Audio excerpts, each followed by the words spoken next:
Why is mould so much more difficult to fend off during winter? Well, in winter you have higher levels of relative humidity, and of course if that's sustained for more than 70%, then that can lead to mould problems. And also you can't dry your clothes outside, so you're dependent on doing it inside, which means you have more levels of water vapour inside. And of course if you're trying to dry in a dryer, it needs to be vented to the exterior. So it's really important to reduce your water vapour inside the house. Each person contributes around 10 litres of water vapour per day, and if that cannot move through the home, then it leads to an increased risk for condensation. Talk us through the telltale signs of mould in your home, given that you can't see some of it. Well, the two most important markers is if you see any visible mould and if you can smell a damp, musty odour, that's already known to cause asthma and allergies. So that's a big problem. And more concerning is that there's more data coming out to say that chronic fatigue syndrome could be very strongly correlated with exposure to dampness and mould. So how do you get rid of it and how do you avoid it arriving in the first place? Well, the cause of mould is moisture. Fungi is not the problem because all the spores are throughout the house and they're meant to be there from the Arctic to the Antarctica.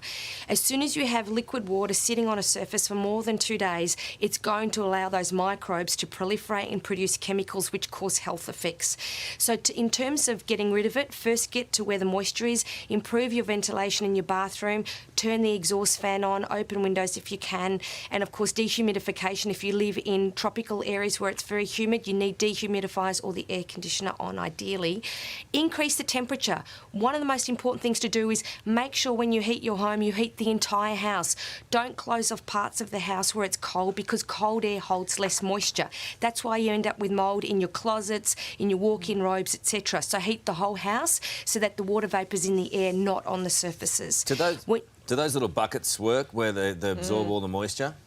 Yes, they can, but you're better off with a dehumidifier, so it's constantly pulling moisture out, and preferably that it's plumb, so it's pulling the moisture out of the house. That's better to do that. Can you just explain what kind of impact mould can have on our health if we don't get rid of it early? Well, we know it definitely causes asthma and allergies, and many asthmatics are very susceptible to fungi and have allergic responses. It can cause eczema, especially in young children, but worse is that it can cause it seems to cause autoimmune disorders, and I see quite a few people with MS who have mould-related problems and whose symptoms began when they had dampness in the house. Chronic fatigue symptoms especially, I'm finding a lot of people with CFS symptoms where there's significant mould issues in their home. See, it's fascinating, isn't it? What are your thoughts on mouldy cheese? I love mouldy cheese. Same. I'm Dutch. I must We want to know cheese. that answer. Yeah, same. I love that stuff. Thank you so much. It's different to the mould in the house. Mould on the food is different to the mould in the house. So. I understand. That's all good. Thanks, Nicole.